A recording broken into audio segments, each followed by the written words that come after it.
olwaleero poliisi n'amagye basazeeko ekibuga Kabaale kyonna era nga n'okutuuka wano obeera mu Namukisa tasobodde kugira ku konvoyi ya Kyagulanyi tasobodde kuyingira wano olw'ensonga bonna babatayizza okutuuka wano okuviira ddala ku makya obedda tewali akkirizibwa kutuuka mu kifo kino naye we twogerera ennamba eweze mu ngeri etamanyikibwa yadde ng'obunkenke bw'amaanyi nnyo mu kibuga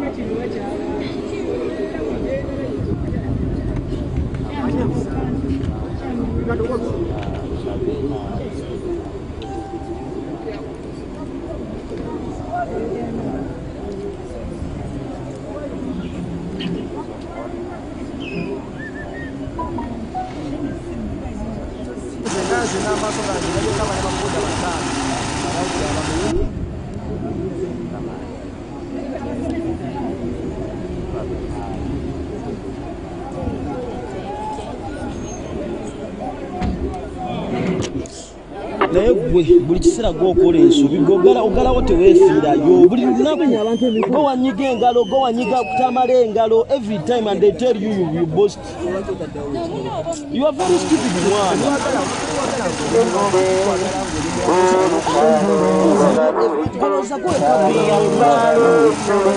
olowooza gwekalubbula kitosooka kufaayo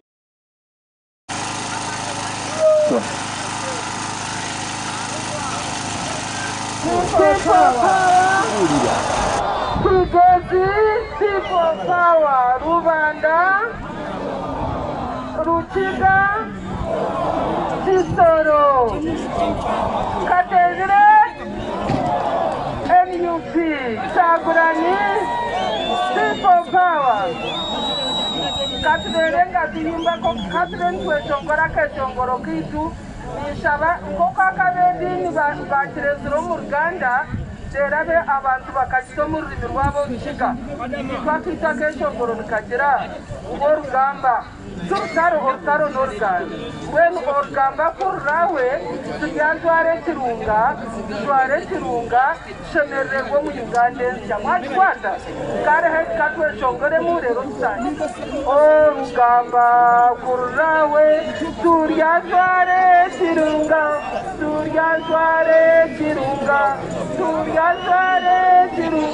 urugamba kurrawe turazare kirunga shemererwa mu Uganda nsya. Okay.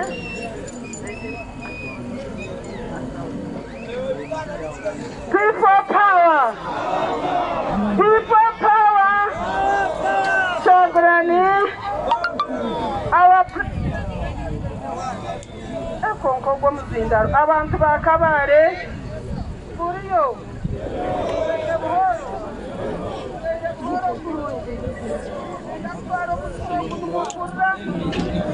Nenda kutwara omugishogu kubakira mwebare kwija ahampaha kwakira president weitu nanisaba kumwena mweterero mu ngaro nimanya ngo mu Kabaale omu habire harumwe bigumire munonga ebishani bitu kubibamba abakuru bija bazambura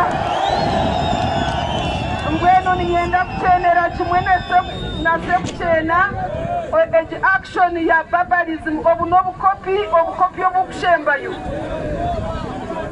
ngwenu bimanya ngo na hate mbundu zitwetoroire no shoto mutwatahirwa Al-Shababu konko mwizina rya Yesu otore inwerhanga nyenda ngo muchicompleting a sentence tarhor kubasa kumuzibira people power Chagurani our president 2021 mwenu amazina ganje ndijore mugisha yowe nindugambarara konka ndi deputy president w'ekibine cyitwa kirungi nyamurungi ekibakweta National Unity Platform abwa Western Region yona obarire muna Kabaale Kisoro na Kiryandongo gwenu Western region ne yatana na Karuma Dam kumuranu manya geography ya Uganda gwenu nyenda kubakira omurundu gwa kabiri kandi nkasima abatebekanise omukorogu gwenu president witu numureba aino mwanya muhango hati ntuza kwa addressinga district endijo eyo meisho konkana abanyenda kushaba abatebekanisa omukorogu ngumwijaho meisho naba candidates bitu for candidate wa NUP candidate mwenerehe nimanyangu mukabire nimwenda kwika president konke kikuru munonga nko kunabagambira buryo mwashware masika yuwe ayo masika mujware masika ba police bakwiyeho rwekwaso ngwe n'abamyaba bakozero umurimo gw'amani danishaba ngumbatero mungaro bwene ba candidates bitu abanda bo kurwo mu district zindi abwo kubane batereza support nabona nimbashaba bemerena n'ababa abakabaale n'abarubanda n'abakisora bakubasa kuba baryaha n'abakanungu nambarira nimbareba mu mwana Bright Muhumuza nyenda ngo nimwe mwemerere hihaha buryo mwe ninza kumuheda cikemwe abwo kuba twine rwarendije edakikemwe omuzindaro mutagaraka gushika sanitizer mujugusige omuzindaro mukusigo mungaro rero mukusige sanitizer abwo kuba negwita mbwenu buryomwe omudakikemwe yegambo wari people power Chagulani local center my president. Thank you very much. You can begin from there. Jasper Mwijaha Beneraha Mutemba higuru Mutemba higuru people power Imwabahare people power our power aman gaitu buzima mukama simwe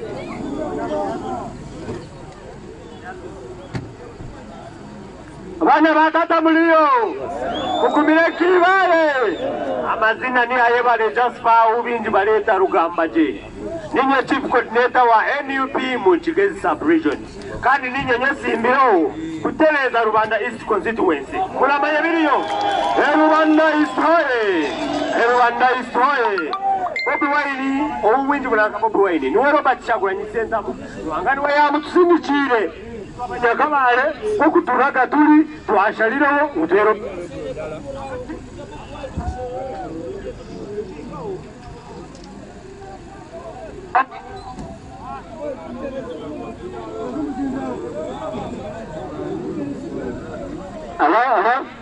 tukirizingire wakarutukawa abana batata tutulinitaka mwawulire mubalenda kutubinga mu nfunzo ekyo birakola abana batata barajyaga balenda kutubinga Kampala baratubinga Kampala kano mukazi we yaro mu Kigali mano musitu witu abana batata abayinjira amajani ine kimwine enkuruto ziturarabamu nebikorogero kusha mureke tukwataganisa hamwe tuzahule Rubanda East constituency tuzahule Kabaale tuzahule Kigezi ebindi birasinga mukama wanje naza kubigamba so naija na katibiri periki iwe tawi bana batata mu mpera garuru kugambire n'Abarwana East bakaruru ayebale Jasper kitwiza bwire kanyete katebire na wabakuru tuko bana batata we bale munonga ayebale Jasper oye people power oye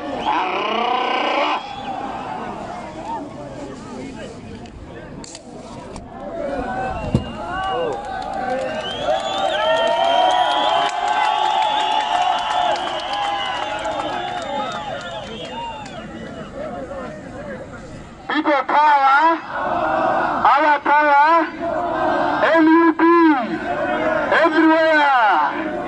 Echagwenyu oye, Ekatebire oye. Amazina, Niperik Katebire Mutesera.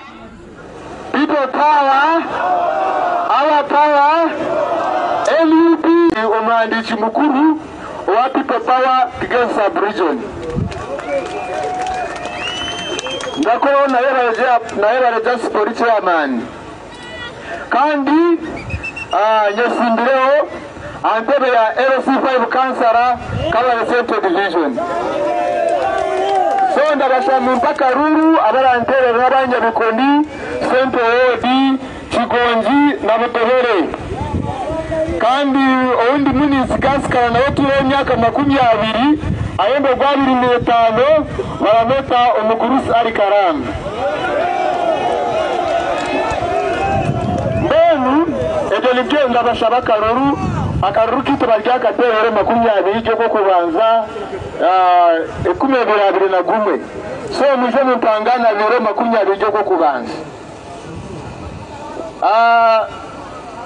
kanje binagambaho ndenda gusima abantu ba Kabaale abatukwasize okugwana urugambo ubundi mbonu polisi ya Kabaale na muno ndo RDC Dayas na Linda akagota no mukomuzano kutwata shayo aratukomera bushi konka emundi wale bari kukwata bankoma abantu ba Kabaale bijacome bangwanirira uzebe bankomo ogwakashatu gwawire abino gwakabiri ko gwakashatu abantu ba Kabaale bakizacembe bajangu want katere is the condition and akusimba position for a time period about position for a time FDC UPC barikayo wenzo mami serious kare mwebale munonga tiba abaho konkana baba bitira batugwanira baba munonga abandi ningira mugambira aho abwo kubeshaza twara mwebale bafijimwe okwakira omuntu Bobiwine esiji ya Kabaale mukama bonjero mugisha nyewe ndagambirika mu bibiri ndi makanika wa Bobiwine kuruga Kampala Makindi aza banji baramanya kazi kopo mukama simwe kwa Bobiwine wija Kabaale okuzahura esi yitu mukama akonjera mugisha. People power, people power, our power, NUP. This is about Isma ndio mwana omuganda okuva emitiyana nayenga nasalawo okwagira Robert Kyagulanyi nga president wange olw'ensonga ebintu byetuyisemu bingi wane Kabaale okulyala disi okubeera nga atimbula ebipande byaffe naye ekyo tekigenda kutujja kumulaba. People power.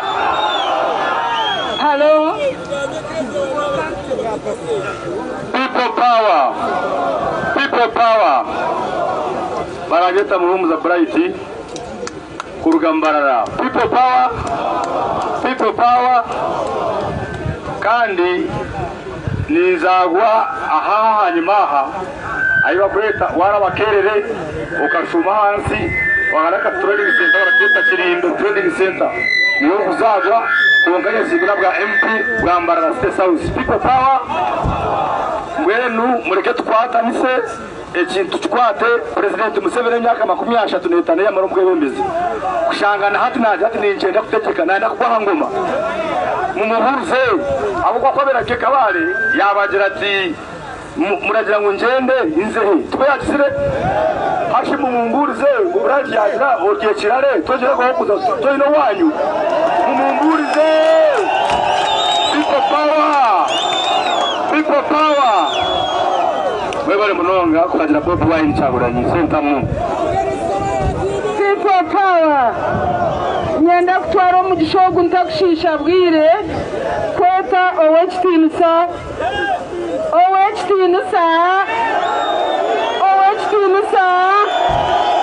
are you ready?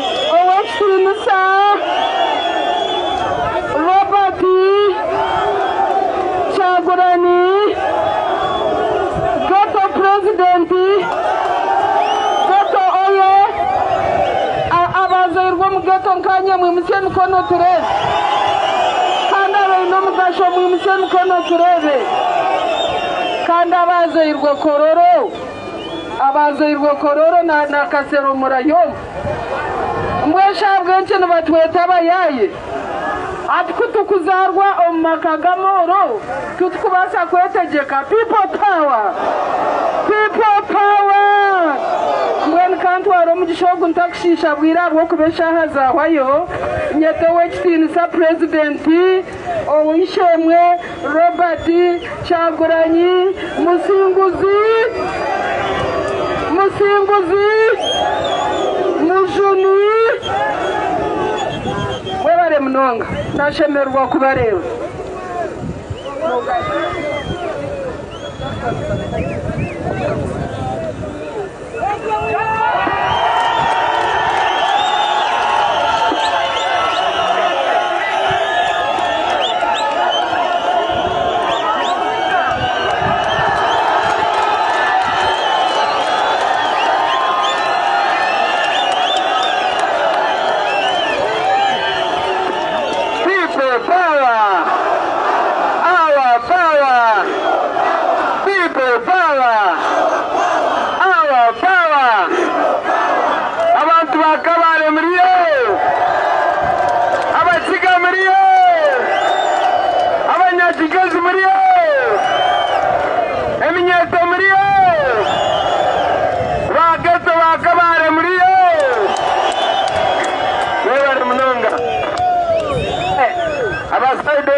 nami shaba mwishoku nyenda kukumane mbarebo misho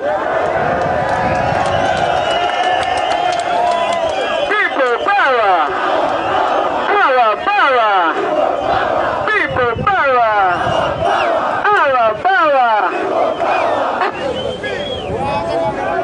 everywhere bantu mwe bari munonga kuza mubare amazina ganje ni mugamanya nyene banyita Kyagulanyi Sentamo Musinguzi Bobiji Kogeri zoba Saka gambira chinshona Kambanze nyeto fasrede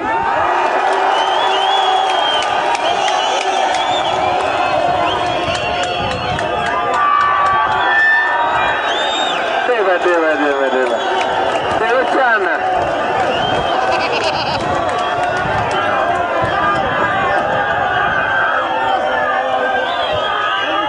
Webari mnonga fasidi Bazotero maski Ninyenda barere Kasmaele Kalkata Kasmaele keko Yesimanyo watu kongere Mama Please talk to the people. People power! Our power! People power! Our power! NUP! Everywhere! And in Kabaale! NUP is in Kabaale. Murije! Kokabanya Kabaale mumanze mwampa maxi mwamuwulira mwami Kyagulanyi okuyalezera olulimi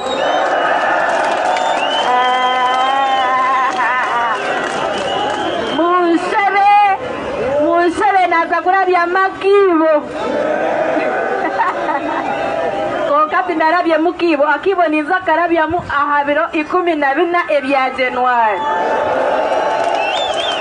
kuba ninyenda ngu mungundire ekyozo kyanje mukiteera karuru kitine timukwenda kutitinisa hati ninyenda kubateboza embozi ya Kyagulanyi ogwo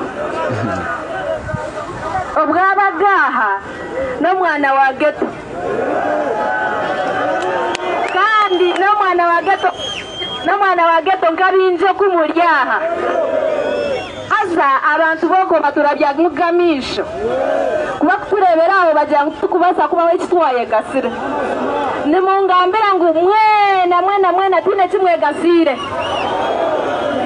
nibabarisa nibabaraza nibo babareta ekikubarisa mwina amagezi go kwetorera eki muri kwenda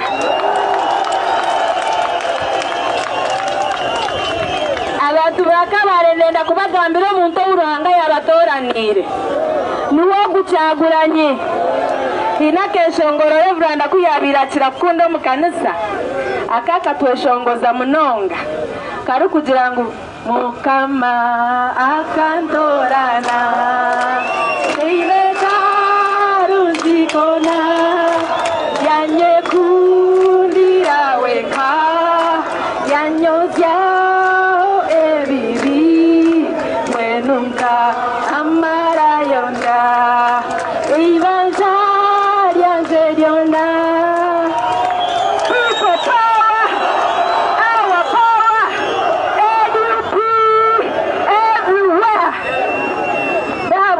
ruhanga katorana cyaguranye yamwihayo yamwiharizuro yamwiserizo mwana tumukumanya soreye mwene amurye minyeto nkawe mumwikirize abarondero mahanda gwikire 2014 aho murashange amburera ni mujimanya muraza kushanga era Janet eraza kubera Janet ari mukarazishatu aho rashange amburera tikinga mumpere cyojo cyanje burura batu batika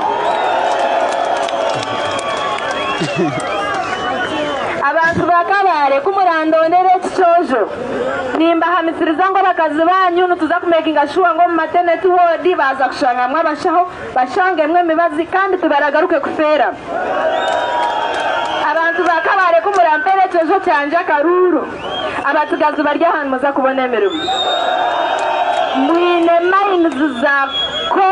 mines za ayani mwine mines za tini mwine mines zomu nimwe muri kuhinga bumondi nimwe muri kuhinga butunguru ekikumanyisa ngo mwine gold yo muri yogu mwanya kumurahe cyojo cyanje akarure bibyo nantuza kubikora nimuza kubona katare tikwe ntabwo ecyo twe mu Uganda bagamba tweberere musiwe kiri tweberere mu ngakumina nya ngakumina ki tukole ki ndabakunda munonga amazina ganje ninyitungo baranzara hariya yiforubare tata wanje ni bamweta kagaju mawe ni bamuzara hariya yiforwa himbwenu ndyo wo webare akasente kanje mukanyihire basebe nabanyabo mwebare munonga nanimbasha bayi 2014 akaruru mu campaign cyaguranyi for us to see a new Uganda. People power, our power. Webare sebo karemani cyaguranyi mbadde nsaba abantu bano yogereko nabo mukama bankumire mwebare kwijja no butatina bwisho tipwe gambe bindi kumizamu abantu bakabare abantu webari sebo banange nabagira ngo kiboniza kabarajyamo ebiri ni nyendo bururu ebiri 14 ni nyendo bururu kumbira nepinga hinguro ko witu namanya hariya bashija bakinguru bahingo butunguru kwa hifo witu mbabuza nta abantu bakabare binebuzi bukingo otatugambira batujizurengu turaterere cyaguranya karuru nibaza kutubinga Kampala mazima ni murambe cyo namazima nimugira ngo nituba bitiro kubazikana babinga ndiyo obwashira babinga ndiyo sana yana mbinjira mwene batababiha Uganda ne yitwena ko kutukuga kaza Kampala batatulinge nabo cyakunu tutababinge twena ntikirizwa kutambura keri hanga ko kutorukwenda tukwe people power our power kambare tere president yabare munonga mama people power our power abantu bakabari erizoba nanyenda ogambo mrunyakore rukiga konka orunyakore rukiga rwanje rona babi ya rugamba waho rona hacha nani shaba mwenyikirize Mike check kwantu orukana ni murumanya konka ni murumanya je kandi nani shaba ogumshija Jasper agmena Hendra nabikwe nyankore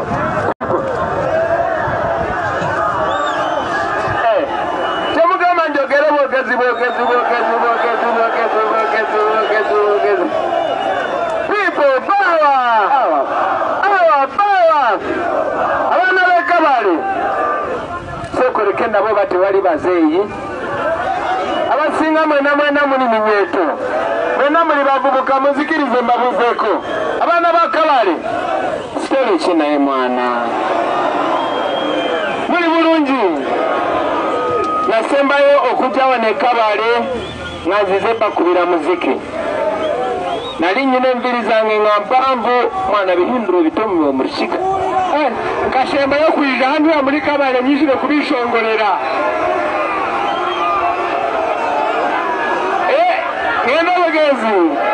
ngenda bugenzi abayayi bangambe ngende bugenzi musonyiwe bwembeera njogera nammwe saagala kwogera nga presidential candidate njagala kwogera nga mukwano gwammwe njagala kwogera nga mukodomi wammwe njagala kwogera nga kyali wammwe nze nasembayo okujja wano Kabaale nga nze bakubira miziki mwandaganya omukwano nze siina njawulo n'oyo rasita siina njawulo n'oyo mwana avuga buuda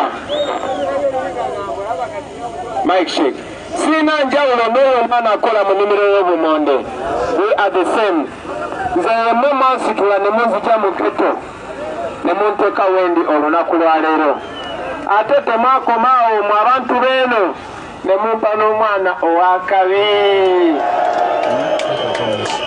buli musajja yenna buli musajja yenna afuuka kyali olw'omukazi gwasinkana njagala okubeebaza mwena abantu b'ekigezi abantu b'enkole abantu b'e Kabaale abantu b'e Lubaale abantu b'empungamo abantu b'omu Western Uganda mwebale nnyo mwebale ddala musooke mwekubireko mu ngalo mugenda kubeera ne pasiteri asinga okubeera owakabi nga mugezi nnyo ate nga mulungi nnyo naye nga Madam Deputy President Honorable John Mugisha babagambye tetulina kampeyini endala badde nyina bingi nnyo ebyokubagamba mikwano gyange bingi nnyo nekubanga tewaliwo budde ate kubanga manyi tinamwe abali wano muzeewo naye mumaze kusibayo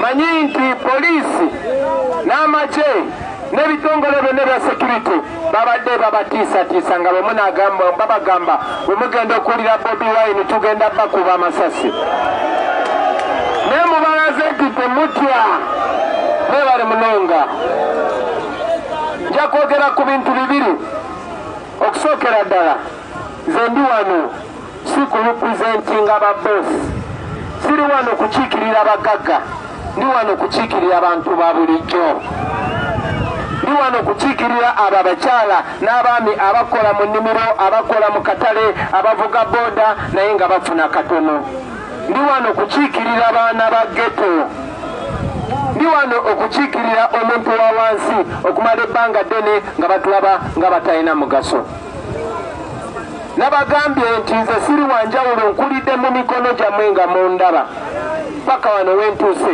era njagala kukiikirira abo abantu abalinga nze kubanga manyi omuntu wa bulijjo bw'abeera bulungi n'omugagga agenda kubeera bulungi manyi bulungi nnyo nti abantu ba bulijjo mwe musinga okubonaabona nga President Museveni agamba nti balubikreninga butonde bwansi ne babagoba mu swampusi gye mubadde mulimu olumu obumonde ku dry season njagala mujjukire nti mu Lwera bawayo Bachina balimeyo omuceere so nze bwe nabeera pulezidenti wammwe sigenda kusanyusa bagwira ngenda kusanyusa bannayuganda nayimbako oluyimba so many years ago nekyali wange naye Nubian aliwa kani Nubian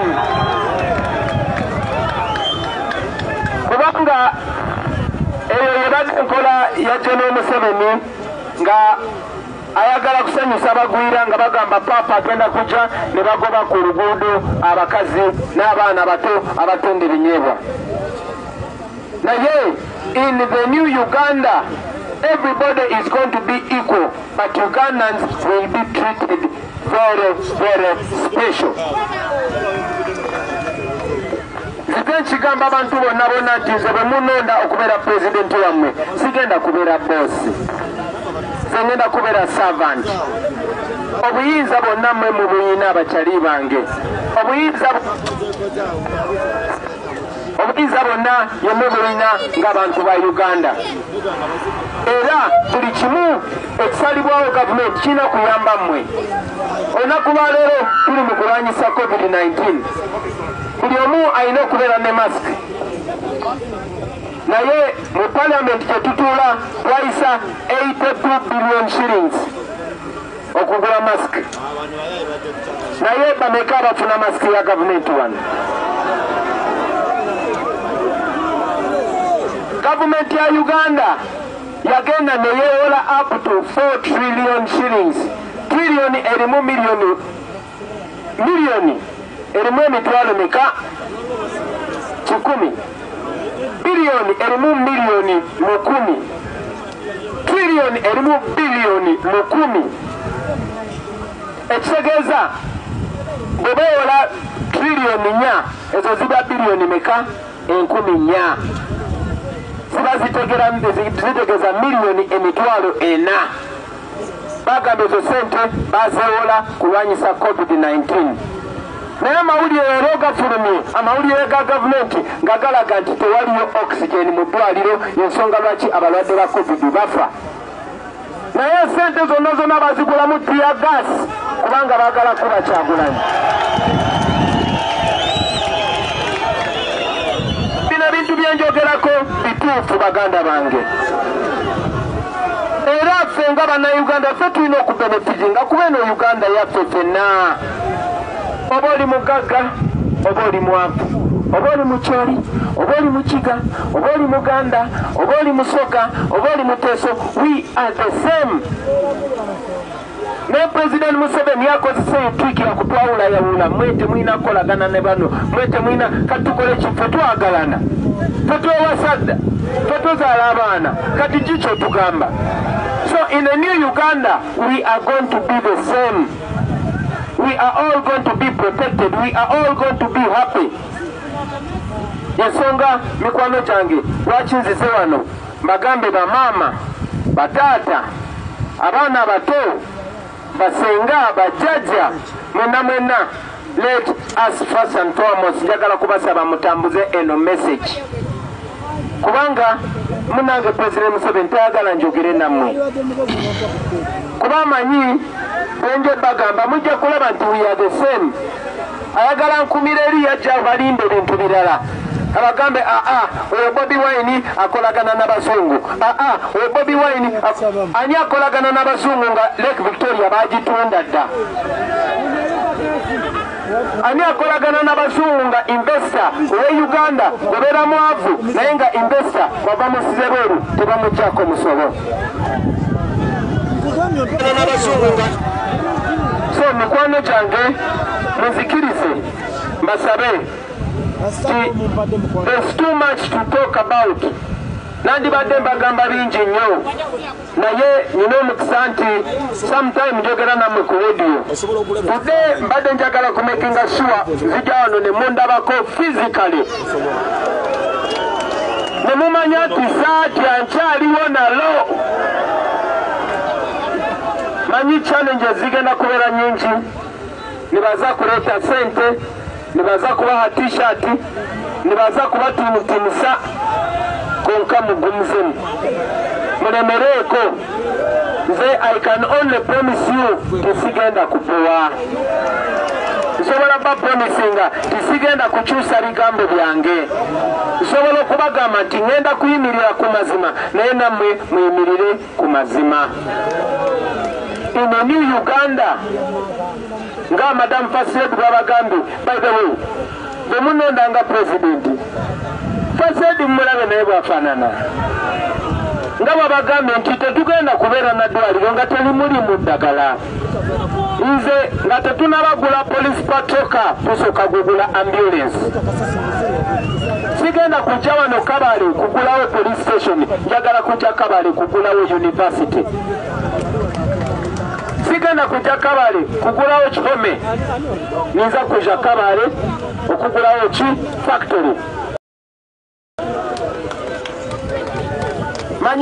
Manyi bulungi nnyo nti sente za gavumenti nyingi zigenda mu bintu ebitagasa, nga basomesa bafuna musaala mutono ate nga gulawo okujja, nga basirikale bafuna musaala mutono ate nga babafoosinga okukuba bannayuganda. Nagambye nti bwe nabeera president abasirikale tugenda kwongera omusaala ate tujja kumakinga sure ba respectinga rights z'abannayuganda.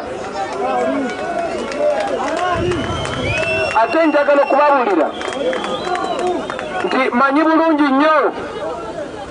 nnyo nga Madam First Lady babagambye nti kati gavumenti ya Museveni tebalina kye bagamba bantu, babalimba bulimbi. Ne babagamba nti Bobiwine bw'anaafuuka pulezidenti waliwo tribe emu gye bajja okuba nga bafevaringa. Pulezidenti Museveni yateekawo ayowozesa Bannayuganda nti abantu abali mu Western Uganda bonna bali bulungi, naye si bwe kityo bwe kiri. Just family emu yokka eri obulungi. Nze nyina omukisa kubanga mukyala wange best friend wange ava mu Western Uganda, so nze manyi amazima. Ne Bannayuganda bangi tebamanyi mazima, bo balowooza nti bawesana bafuna tribal allowance ate nga si kituufu.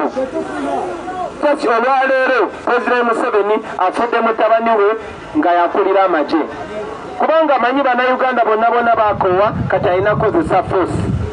I want to ask you, my brothers and sisters, use that vote to change everything.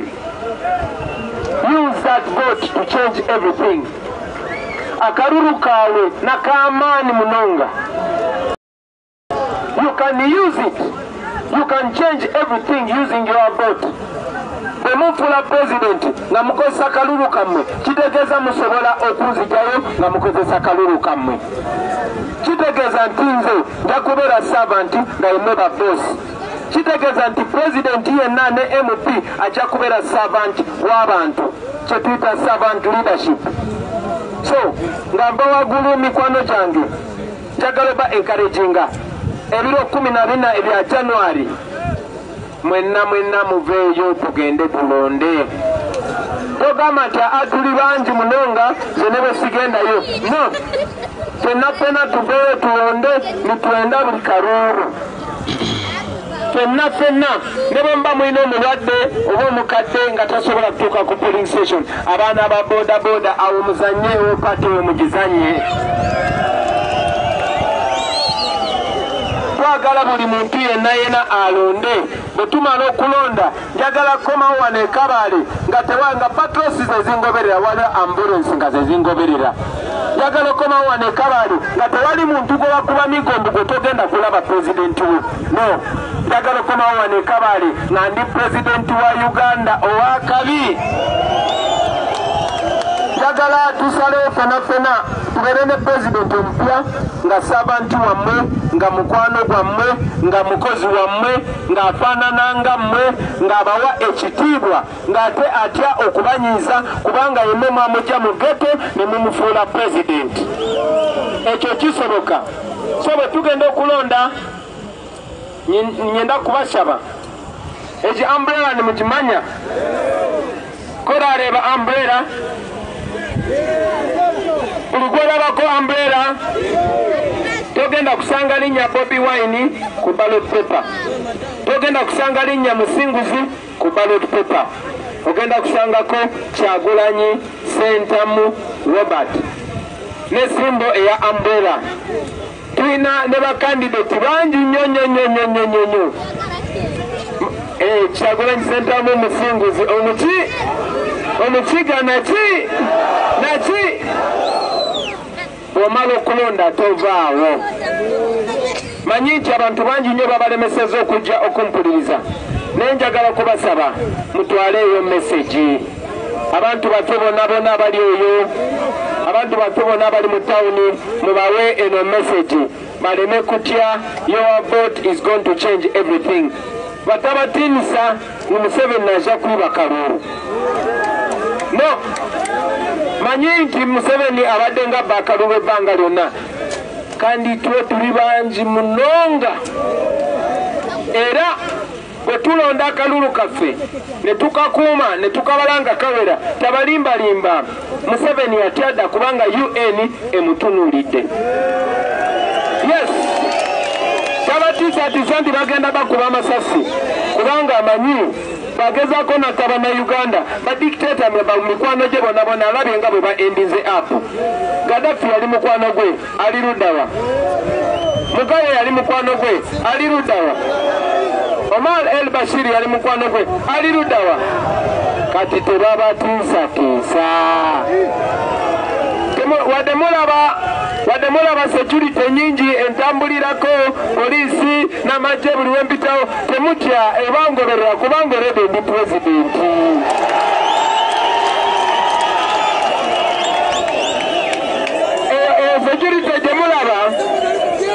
Security gyemulaba ebalaga tolebe ndiki ate emala okufuuka pulezidenti nga mumaze okumpa permission n'akalulu kammwe ngenda kikendeeza eyo security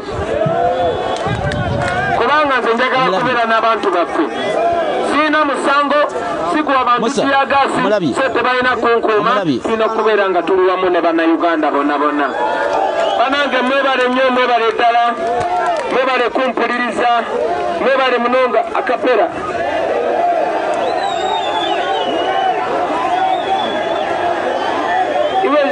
iwe msija nenda kapera tokumanya ngu president akutera kapera.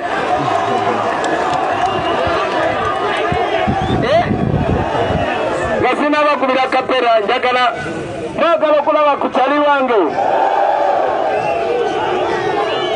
Nubian kama ite Nubian ni ababuzeko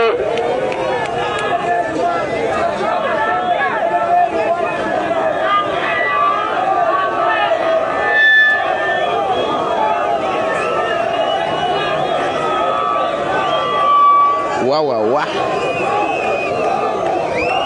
Kabaale on fire. Touch them Nubian. People power.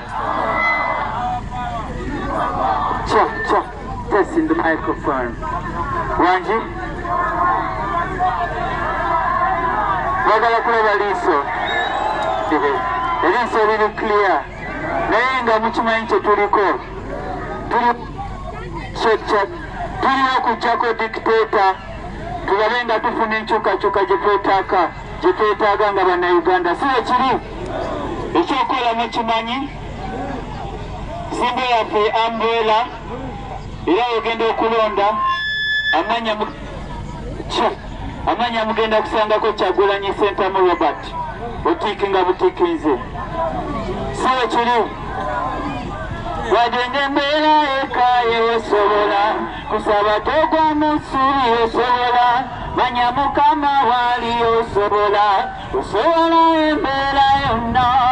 Ulira okwatanisa hamwe nigomani agale hamwe nigo gakurumenyama uzukanyoyo niwe tulye muntomwe ale muna Uganda nauli muna Uganda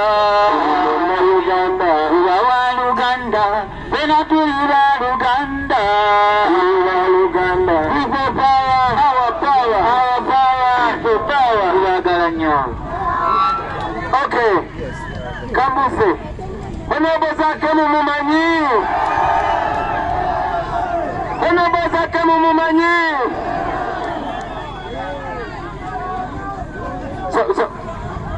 so yeah. Ngenda kusaba honobo zake akubemu mbala just 2 seconds.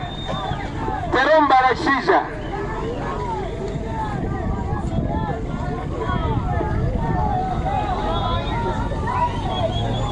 people power, our power, people power. Zivu zake abana be Kabaale muli mutya naffe gye tuli eno musibyello ono tugenda kumujjako kyovola babatiisatiisa era tabasobola naki tugenda kumujjako nga 14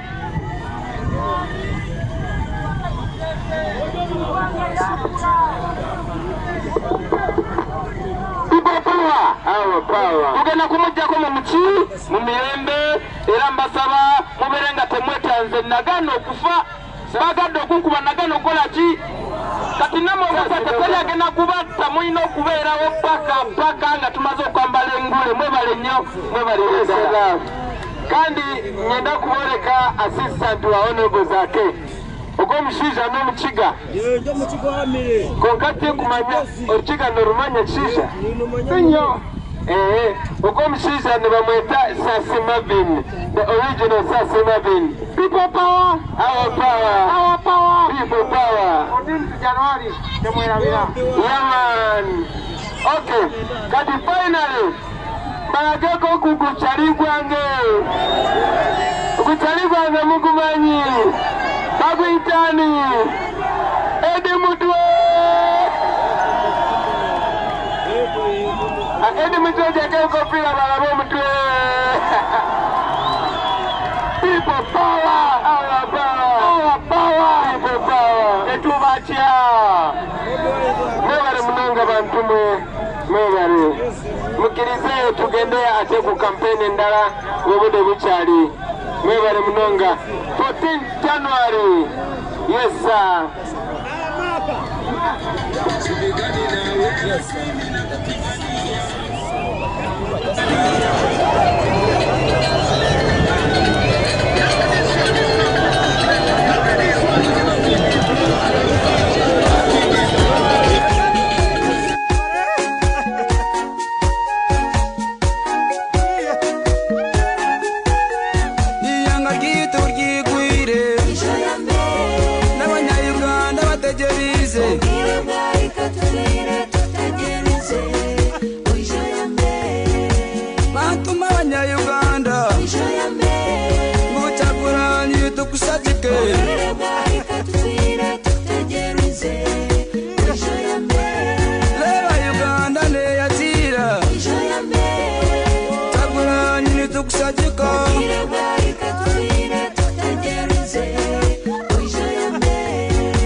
Singura akaru no kasingaje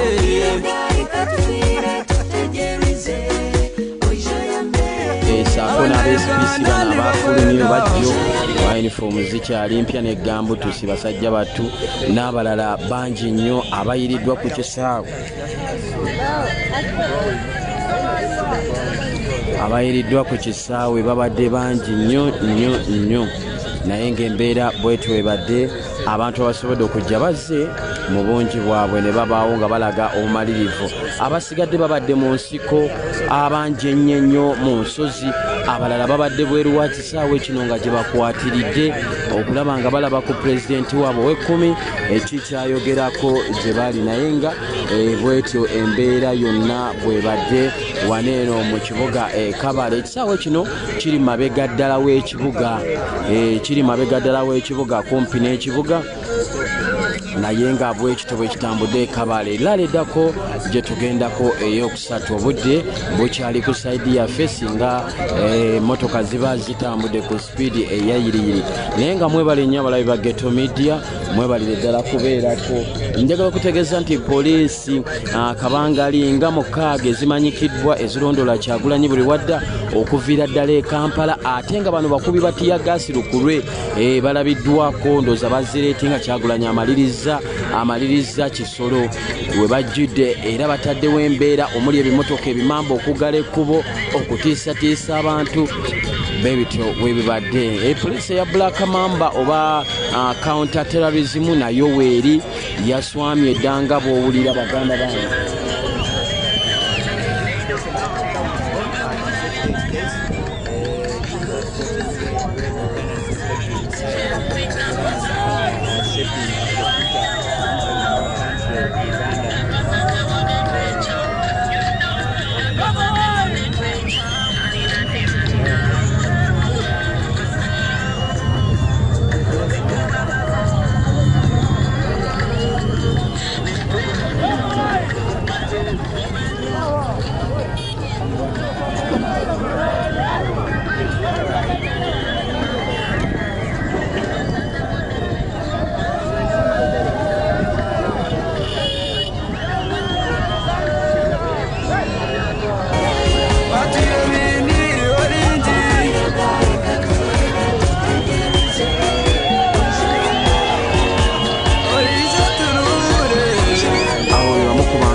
Sejo kutuuka ku kisaawe ewabadde fulaani eno wakati mu bakuumi b'ekitale ennyo.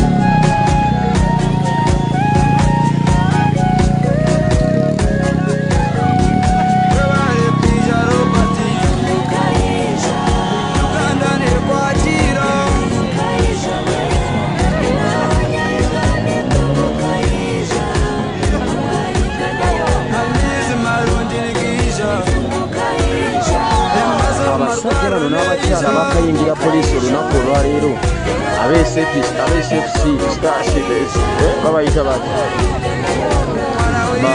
tubayite erinnya eryangu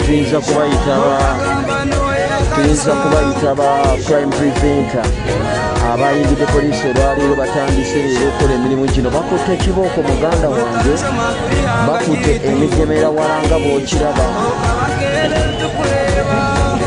Bino muganda wange ennanga byatayagala bantu balabe, era wavaawo ng'agamba bino byebimu kubireeta omuliro mu bantu. Naye ate nga weebiri byaddala sigamba nti tusiteginga biteegi webiri abasajja bakutte ekibooko mu bantu.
Nakugambye amakubo mu Kabaale muno matono ddala okufunamu ekkubo lya ppanya kizibu ddala bino ebadde bamuyisa munda era kyaddaaki tuyise mu Kabaale mu kibuga wakati olukuŋŋaana nga luwedde. Nkugambye ekibuga kitonotono okufuna ppanya nti kamuyise ye mabega gweno kizibu nnyo era okukakkana tuyise mu Kabaale wakati mu kibuga.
Police blokezewo teri wa boda kirizibwa kuita abo nabe Kampala mukono bonna tuze tubeera nabo.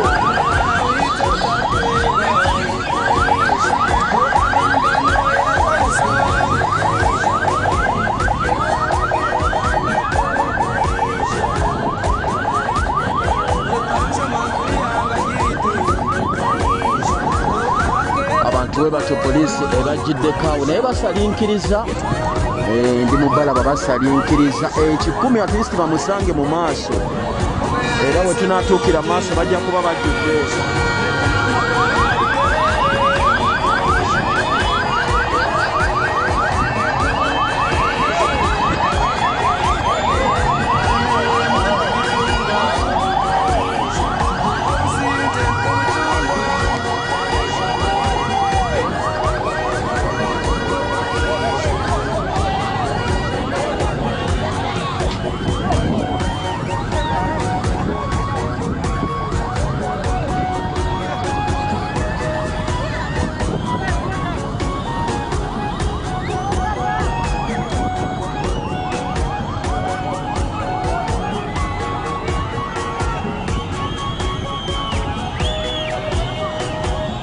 Lengera abantu gye bamusibulira poliisi balemesezza okutuuka naye essanyu libattira gye bali.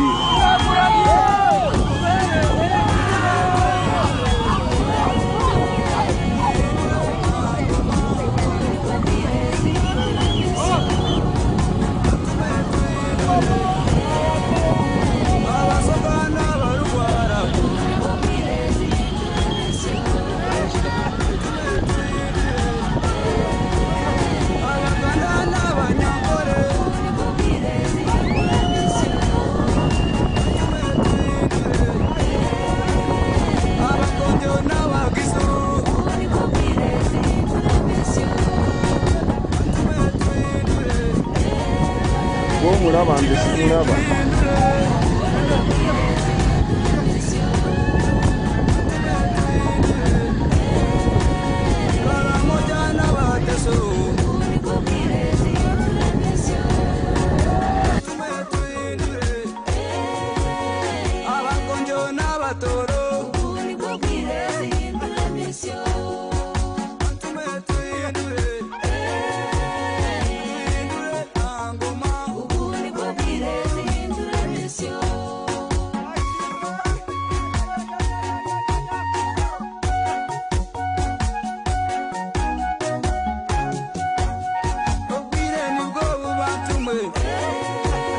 Ninitwe Uganda hinduke. Kare mube oje. Uganda yitu hinduke. Aza mube oje. Uganda yitu hinduke. Bambi mube oje.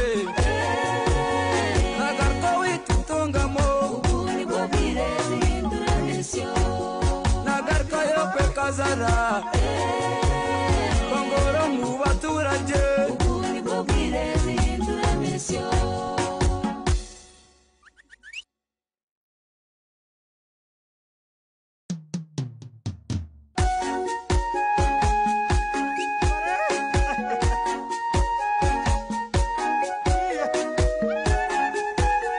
Iyanga gitu ryigwire.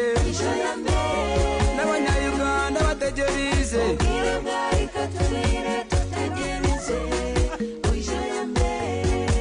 Batuma abanyayuganda ngucaguranyi tukusatike.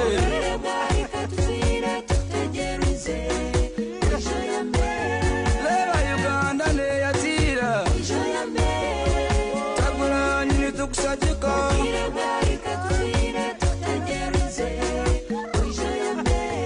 Otatina no kasingura. Akaruhu no kasingaje.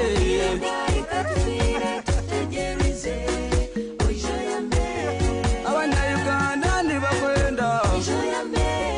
Batire biniri orinji.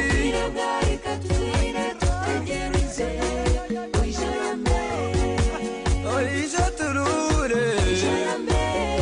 Otaruhire taruka. Tayininga era yagaba emirimu.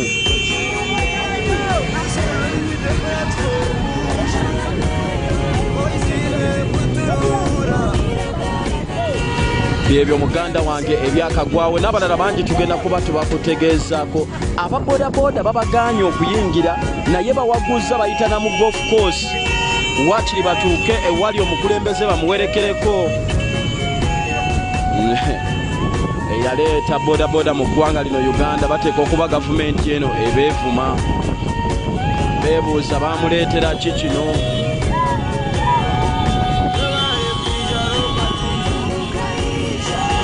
Geto media tusimbudde baganda bange mwebale yonna yonna okubaayo.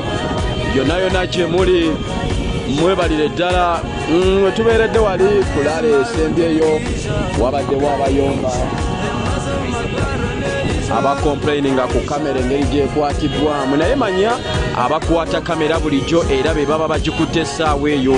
Naye manya wabeera waliwo embeera etali nnungi eviiriddeko kamera okuba bwetyo. N'olwensonga eyo muganda wange komplaininga obalaga obutali mu mativu mu kamera naye waliwo omuganda wange omu akozesezza obugambo obunene. Naye anyway njagala okimanye nti wabeerawo bubeezi mbeera etali nnungi oba etasobozesa kuwa kifaananyi kirungi.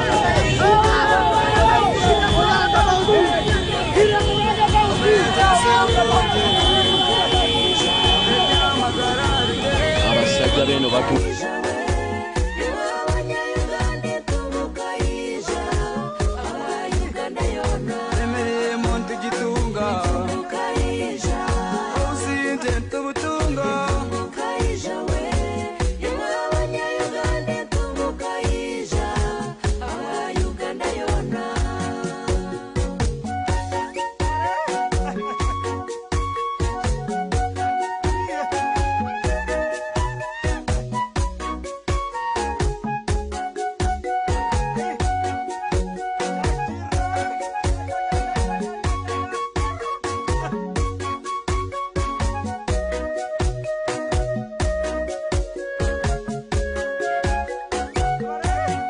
wadde ekkubo.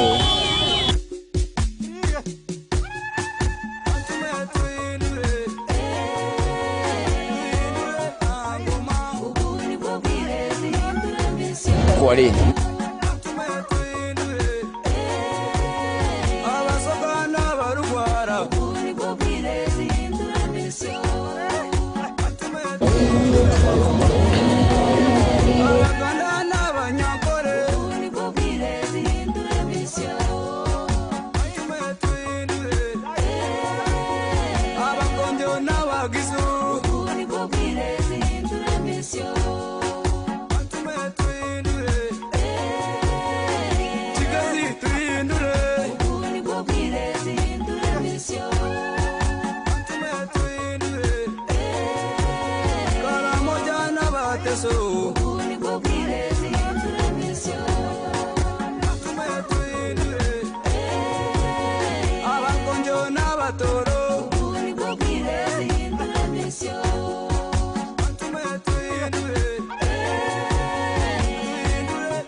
oluguudo bale tukidde wano wansi wano oli mu kulengera atalina bridge wano tojjaawo atalina bridge wano tojjaawo sigala ye mabega yes abadde bagala tuyite wagulo aya oluguudo wenyweze blaza ababoda bo basazira kati mujja tuyite side zeno fufu akafufu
Polisi tujikubya ekimoni laona batu watubanga tuyitewa tuyise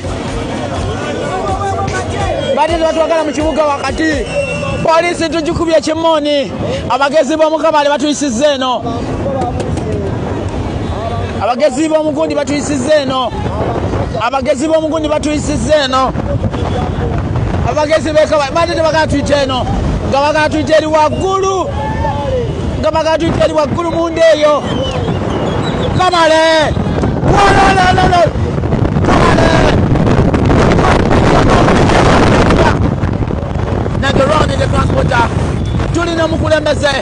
Tumukoma kubanga kiseza sekulembeze maso.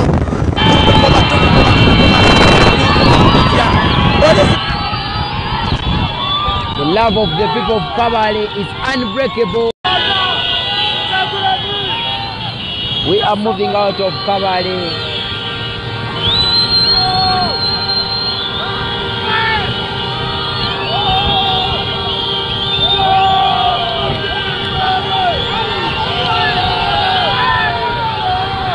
We are moving out of Kabaale as we head to Ruchiga for the final rally, which would have been the fourth one, but the one of Rwanda was blocked.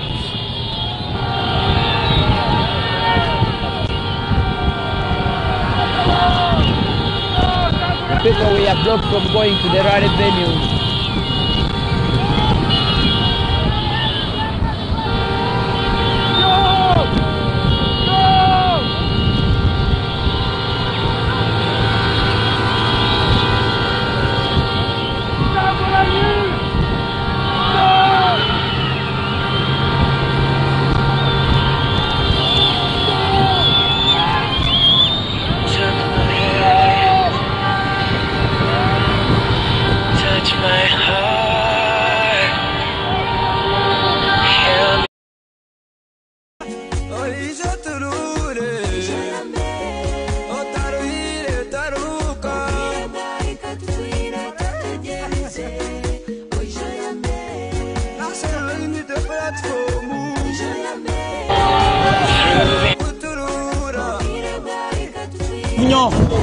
Kabaale gwe munange ali ku map media kiwadde massive nnyo.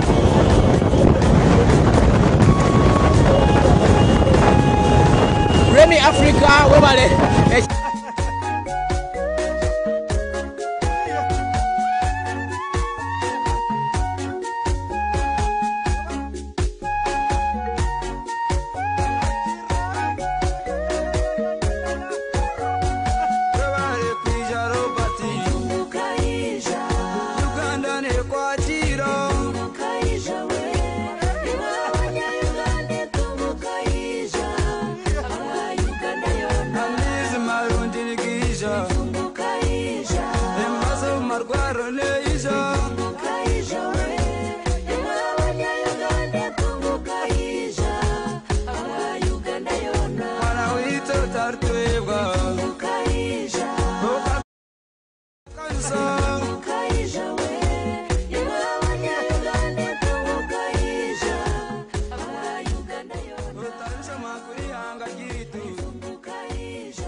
Yes, this is what Bobiwine, the strategist of the People Power movement that gave birth to National Unity Platform, His Excellency Kyagulanyi Ssentamu Robert, had to say about YouTube, of course UCC asking YouTube and Google to block our platforms. Let us go through all this together, the messages from different prominent influencers across the world. Of course, we are going to start with Bobiwine. I'm going to show you what the United States representative in Uganda have said, the European Union, and of course some lawyers and some other international figures. Of course, they have come out to speak about this. But let's first go through what Bobiwine has said. He said, a regime in panic, having engaged Ugandan media with all manner of repressive laws, raids, arrests, and intimidation, plus taxing social media. The regime now asks Google to block social media channels that support us or carry message of change. I hope all bloggers and other Ugandans who use social media to promote change are encouraged, knowing that their work has meaningful impact. We have been telling Ugandans about the power of the camera. The regime desperately lies that these channels promote violence and other illegal activities. But in fact, the regime is scared by the number of people we have on social media. Of course, they would do anything to stop us from broadcasting our events live. Nothing, absolutely nothing will save Museveni from the fate of all despots. We are removing a dictator. That's the hashtag, just like you can see it here. He put, that's the training hashtag actually. And then he attached the document, that was sent to to Google in the United States of America, in California. Here it is. It is dated 9th December 2020. From Uganda Communications Commission. Violation of Uganda law through YouTube platform. You understand? So there it is, of course. And then in this other page where they have been quoting the Constitution, and then the channels are here.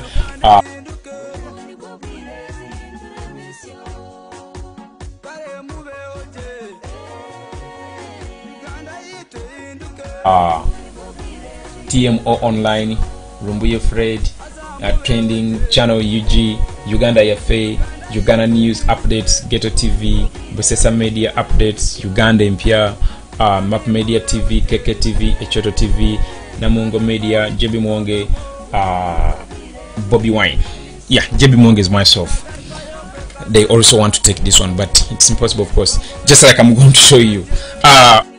Of course, that's the statement from our president, telling you that these people have taken over the mainstream media. You all know that NTV, NBS, BBS Telefina, Baba TV, they cannot give you the updates we give you because they are going to be threatened, or they are always under threat that we are going to revoke your license, we are going to arrest your media teams and all that kind of thing. They are already threatened, so they will never speak out the way we do. They will never broadcast the way we do because they are being governed by a commission. But for us, we are independent media platforms. Actually, these are private. Now, like this channel you are listening to or you are watching this video from, it's a private kind of platform. It's only YouTube that can block me when I violate the laws of YouTube. When I go against the community standards of YouTube, then YouTube can block me. But I'm not registered with the UCC because I don't need to register with the UCC. I'm not a TV station. I don't have a Milongot. I don't have anything. You understand? So mainstream media, just like Kyagulanyi Ssentamu has said, have engaged Ugandan media with all manner of repressive laws. Kati basazeewo ate batuzoganye bawandikidde Google mwetu blocking bateekawo omusolo, bateekawo social media taxi, nga bagezaako okukola kikulemesa abantu ku spreading a message. Nerwaki abantu basigadde ba spreading a message? Because they are desperate for change. You understand? People are very charged up for change. Everyone is politically charged. Why? They have been lied to for the past 35 years, and they can do anything to make sure that they get out of this mess. So Kyagulanyi Ssentamu bw'ati bw'agambye. Of course, before we go any further, let me first read for you this article found from that is Nairo Post. Yeah, of course, NBS. Now it says Uganda Communications Commission (UCC) have empowered Google to block access to Ghetto TV, an online channel, and the 13 NUP National Inter-Platform Learning online channels. Of course, I've given you the names of the channels. In a letter dated 9th 2020, UCC sent to the CEO of Google in the USA, the communications regulator noted that these channels violate the Ugandan law using YouTube.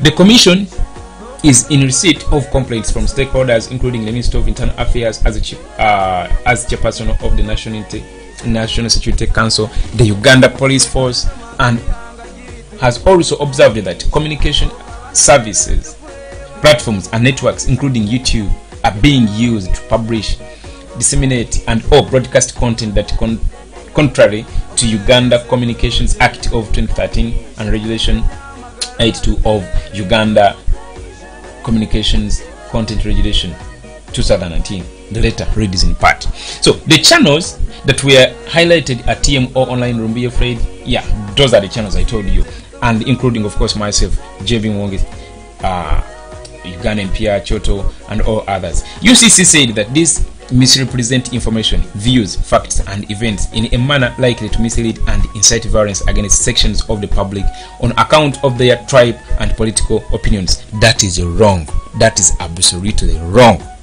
You understand? Okay, let me first finish this. According to section 27 of the Content Regulation Act, one will not broadcast in Uganda without broadcasting license issued by UCC, and a person who contravenes this commits an offense and is liable on conviction to a fine not exceeding 25 currency points or imprisonment not exceeding 1 year or both. UCC said that the listed accounts do not hold licenses and are violating the law using YouTube.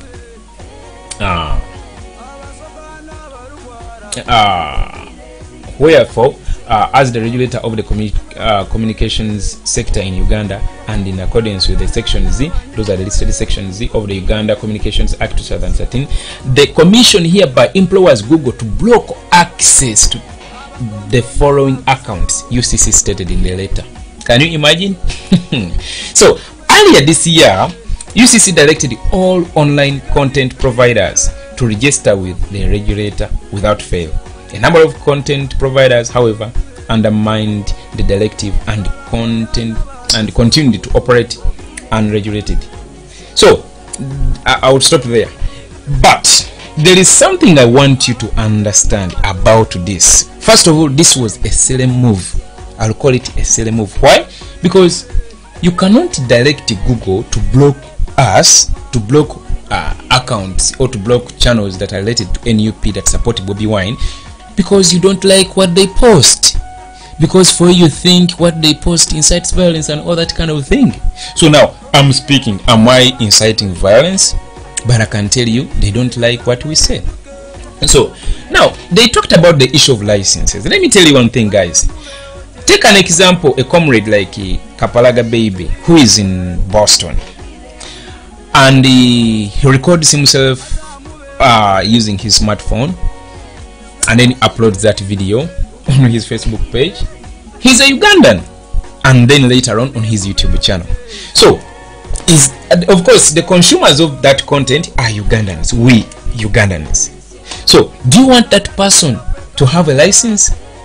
That's why these people are just joking. They don't know what they are doing. They don't know. This is wrong. YouTube and Facebook, they don't operate from orders from above.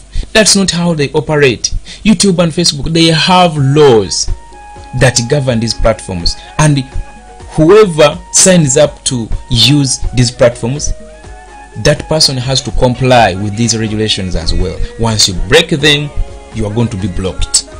But if these people think they are going to instruct Facebook, instruct YouTube to block these pages, I think it's not going to work out. It can never work out. I'm going to show you other prominent like Alfonso Lopez Tena, like Rachel Akidi, like Bloomberg Asia, like Bloomberg Politics, like EU Mission in Uganda, and the Nukarasupio. They have all come out, and of course Bloomberg Africa bonna bavuddeyo ne babeerako kibogera ku nsonga eno. Ensonga egoyinze viral nnyo okitegeera. There are 14 platforms. All of them support Kyagulanyi Ssentamu Robert. All of them support Kyagulanyi Ssentamu Robert. So should we start with the Bloomberg?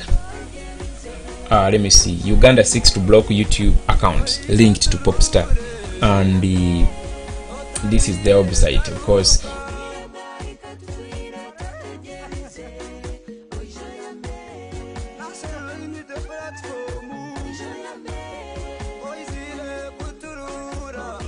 Uganda asked Google to block at least 14 YouTube accounts linked to country's main challenger in the next month's election for sensational holders. Holders of these accounts are operating illegally and should be suspended until they obtain a license and adhere to broadcasting standards. Now, yeah, this is what they wrote as well. I've got quoting from what the UCC wrote. The regulator is seeking to enforce the law, and it is just a coincidence that the affected accounts are linked to a pop star, Bobiwine. Weiser said authorities have blamed the broadcasters for inciting deadly protests last month, backed off by the arrest of Wine for allegedly breaching COVID-related restrictions by holding mass rallies. Now, this is where I don't get it. So, are these platforms the ones who have guns that shot people? I don't know how to even translate this into reality, because it is practically impossible. You understand? Broadcasting live updates uncut, it's not a crime. It's not a crime. It's not a crime. Broadcasting uncut events, especially those that violate human rights, it's not a crime. They don't want the camera. They don't want the camera. Bagala bakole ebintu bino nga tewali camera, which is not right. So we continue with this is the Bloomberg.com. Wine, whose real name is Robert Kyagulanyi, has repeatedly criticized the long-time President Yoweri Museveni for failing to tackle corruption and unemployment and the government's human rights record. He has been arrested several times in the last 2 years on various charges, including treason. Museveni, 76, who took power after a 5-year guerrilla war, became eligible to seek re-election after lawmakers, most of whom are his supporters, abolished the upper age limit of 75 for a presidential. What they forgot is that he came to power in 1986. What a shame. So that's what Bloomberg had to say about this. Now, going on to of course, this is Bloomberg Africa on the same issue that Uganda asks Google to block at least 14 YouTube accounts linked to the country's main challenger in the next month's election. And then Samira Swalan, let me first click. She's a freelancer journalist, writer, columnist, analyst on East Africa, eye on the rest of the continent. Also have fashion, fitness, and fiction. So that is Shamila. This is what she said. She said Uganda Communication Commission has written to Google to block access to YouTube accounts, including channels affiliated with the NUP party, for which Bobiwine is a presidential candidate. She also attached those that document. There it is. Yeah, there it is with all the channels. So that's what she said as well. Someone else, Alphonse Lopez Tena, did the same thing, quoting Bloomberg.com. Uganda's dictator Museveni asked Google to block at least 14 YouTube accounts linked to a country's main challenger in the next month's election. This is absurd, man. You see how news can spread. See how news can spread at a very terrible speed. See how news can spread at a very terrible speed. Another person. Actually, this is the EU in Uganda, the official account of the delegation of the European Union to Uganda. This is what it had to say about this. Where is that tweet? Where is that tweet? Where is that tweet? Where did I put it? Okay, let me get it here. EU. Yeah, this it said, we are concerned by the recent reports of increased restrictions on media and civil society in Uganda. We emphasize the important role that civil society and media play in developing democracy and protecting human rights, especially in this very special election campaigning period. You understand? That's what they had to say, that they are concerned by the recent reports of increased restriction. Of course, remember when Kyagulanyi Ssentamu Robert, the president of the National Unity Platform, Bobiwine, was heading to Alebotong, and then from there he was supposed to go to Otuke district. He had first had his rally in Okole district, that is in northern Uganda. He was blocked for more than 12 hours without the police and other security units giving him a reason. Of course, they blocked him well armed with all tools of violence and explosives, sound bombs, tear gas, and all that kind of thing. By around midnight to 1 a.m., the police came in big number. They deployed more people, and they started beating journalists, arresting people who were capturing live broadcasts, who were showing the world what was going on. So who was on the wrong side of this story? Is it the media, Bobiwine? Or because if it was Bobiwine, they would have arrested him, but they did not. He asked them, if I'm committing a crime, arrest me, but don't block me. So they blocked him from proceeding to Botong and then Otuke, but they did not give any reason. So these are some of the events that they don't want the cameras to capture, and that's why they want these channels to be blocked. Do you understand?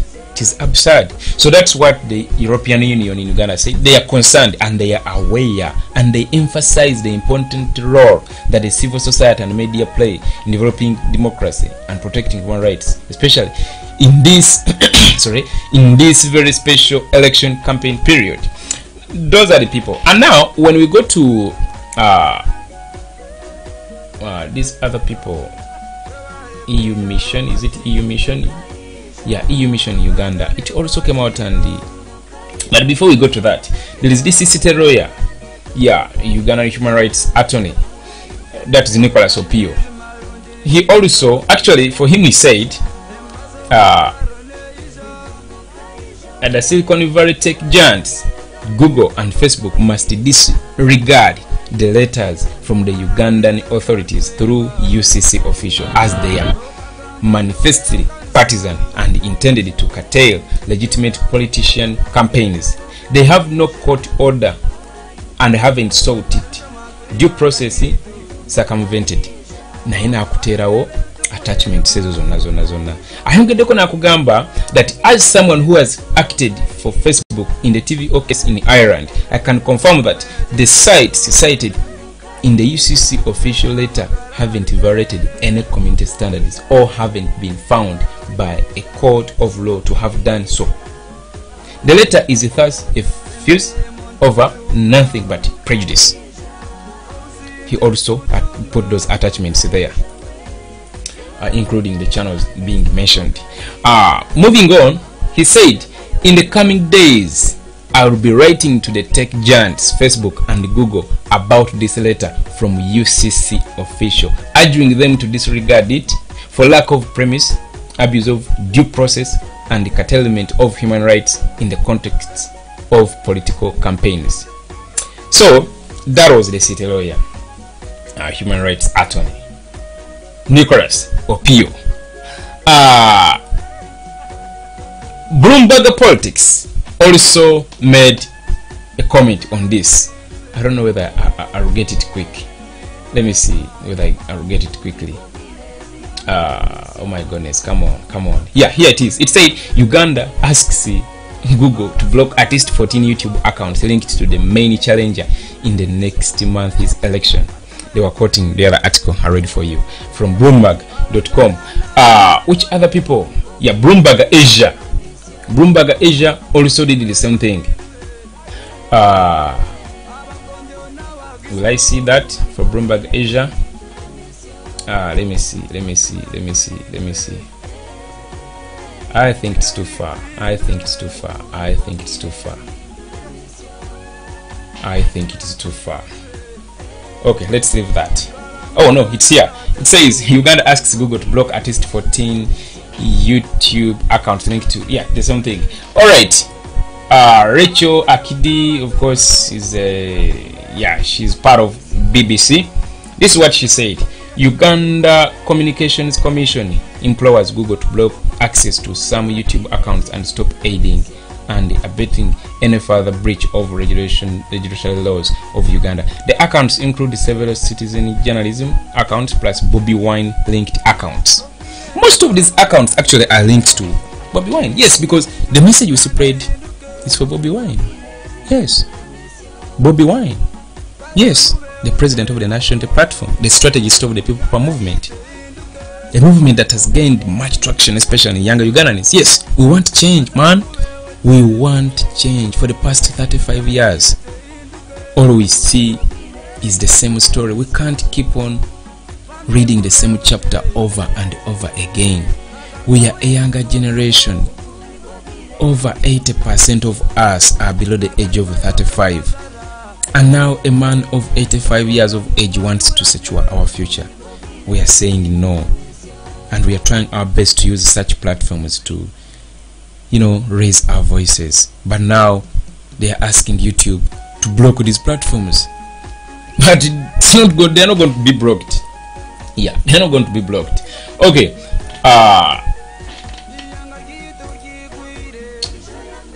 Okay, that is that. Now let us go into other kind of realities that I wanted us to go through. So here's the thing, guys. You all know, but I don't know even how to put this. All I can say is that you guys just know that Bobiwine is a very big threat to Museveni dictatorship. Is a very big and a serious threat to Museveni dictatorship. Yeah, just get to know that. And then I don't know who advises these people, but all I can say, anyway, I just sympathize with these heads of governments. I don't know, because these heads of institutions like UCC and of course very many others, the things they do. Now look at this. Do they think that Google or Facebook works from orders from above? Museveni cannot just instruct UCC. He cannot just instruct Google or Facebook to block people's pages. And these are independent. These are personal accounts. It is not anywhere connected. You understand? It's not anywhere connected. All I can say, they want to commit atrocities when there is no camera watching, and it is impossible because this is a different generation.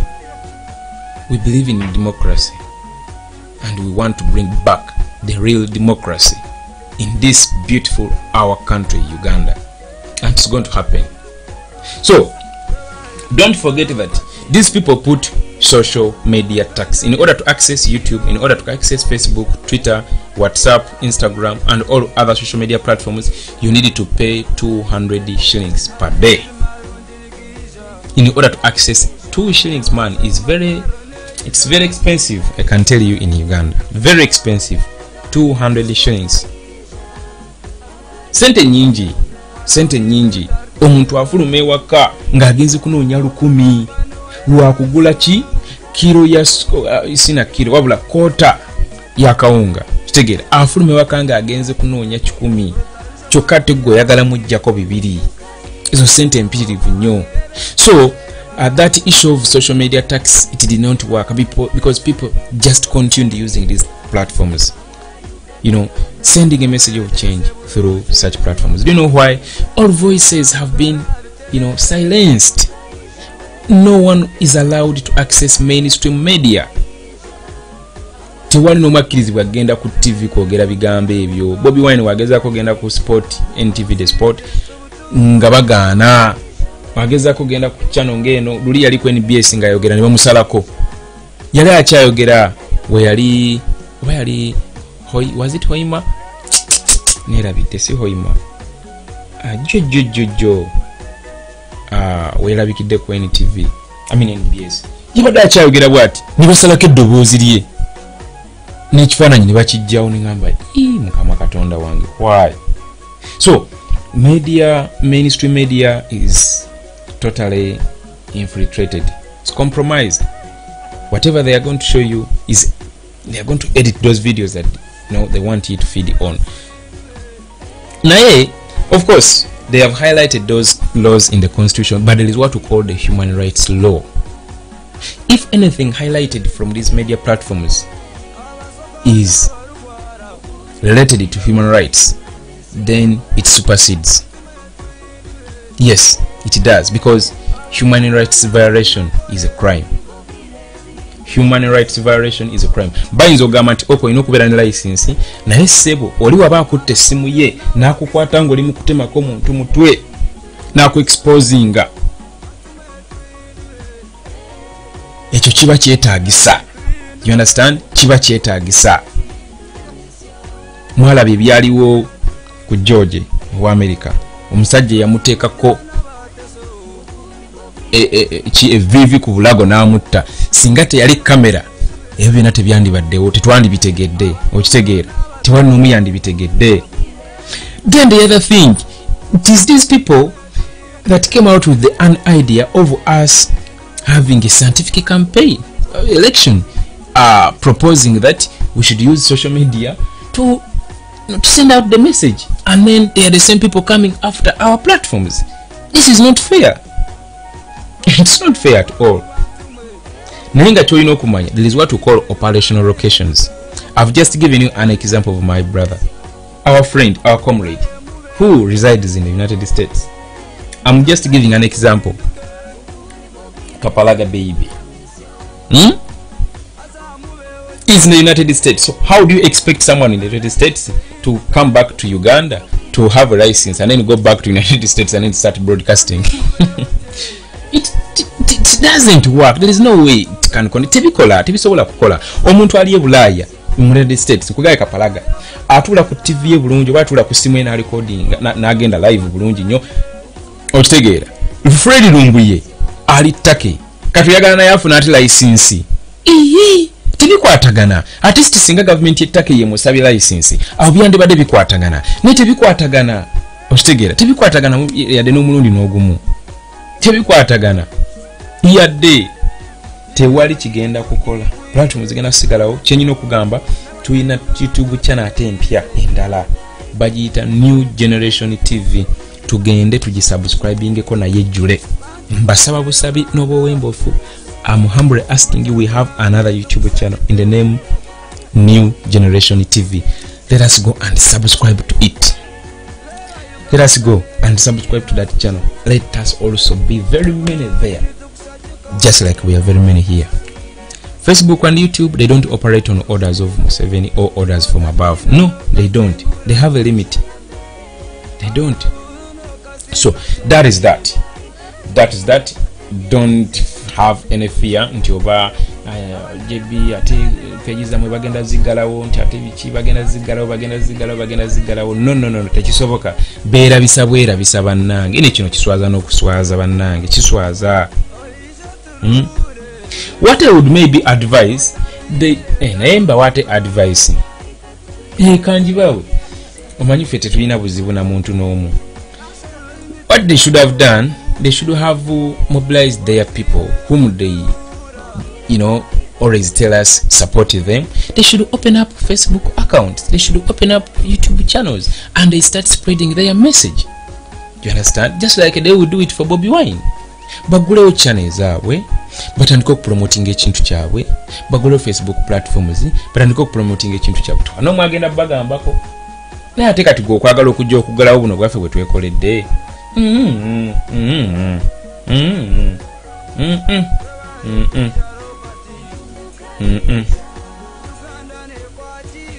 So that is that.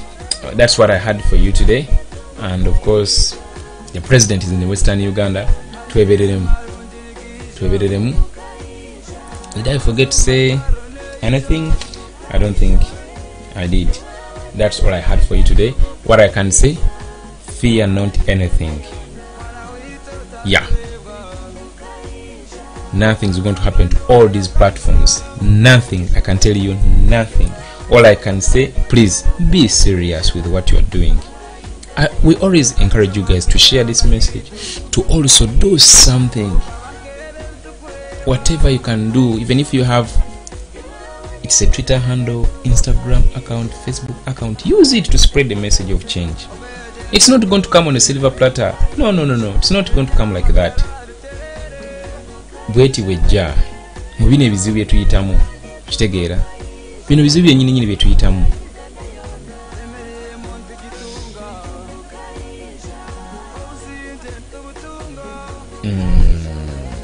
All right. Thanks for watching. Thanks for listening to me. Ateka tugende mu campaign trail. Yeah.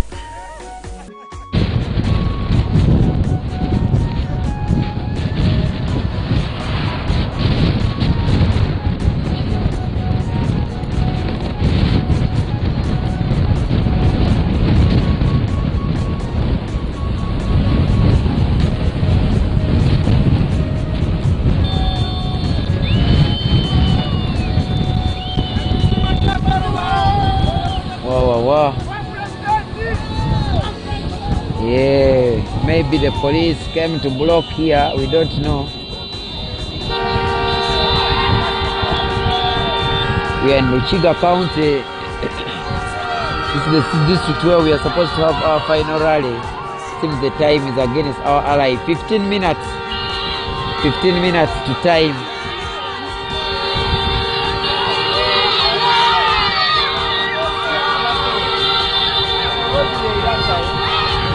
Uganda empya mbala kulaba nga family yange yonna eri bulungi, bazadde bange, baneiba bange, ba obi bange ne ba oji bange ne family zaabwe kyembala.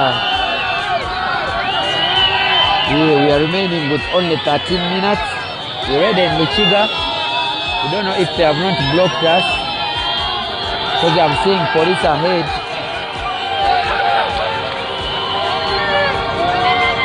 Yeah, this young man here, this is the Kampala, the Ruka police, the Kampala police everywhere. These are the guys that have been training us, that have been training us. Now the people of Ruchiga that have been training us for many years, for many months, for many weeks since we started the campaign.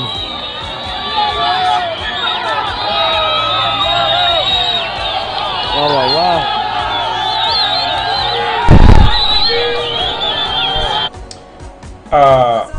Alright guys, I'm going to turn off this live video and start another one because this is totally different location and it's a different campaign.